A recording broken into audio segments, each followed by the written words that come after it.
ఇద్దరి మధ్య వివాదం వస్తే ఆ ఇద్దరి మధ్య పరిష్కారానికి మధ్యవర్తిత్వ కోర్టులు ఉండాలంటూ అప్పట్లో అనుకున్నారు. మధ్యవర్తిత్వం అంటే నేను నాతో గొడవ పడ్డాడు, ఇద్దరం కూడా ఈ కోర్టులో ఎంతకాలం చేస్తాం లేరా బాబు, మన ఇద్దరం మధ్యవర్తి దగ్గరికి వెళ్దాం అనుకుంటే పనికొచ్చే కోర్టులే తప్పించి ఒకళ్ళ తరపున ఇంకొకళ్ళని మధ్యవర్తిత్వానికి నువ్వు రావాల్సిందే అని ఒత్తిడి చేయడానికి అవకాశం లేదు. కానీ ఈ మధ్యవర్తిత్వ కోర్టులు దారి తప్పుతుంటే సుప్రీంకోర్టు ఆగ్రహం వ్యక్తం చేసినటువంటి సంఘటన చోటు చేసుకుంది.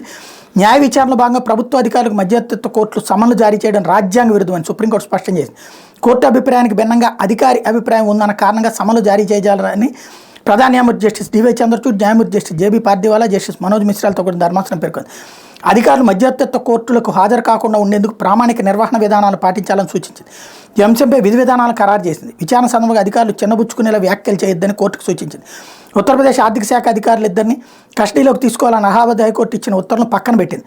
ప్రశ్నకు నోటు ఆరోపణతో ఇది ఇక్కడ కీలకమైనటువంటిది. కోర్టుల్లో జరుగుతున్నటువంటి ఇష్యూలో సుప్రీంకోర్టు సీరియస్ అవుతున్నటువంటి పరిణామం.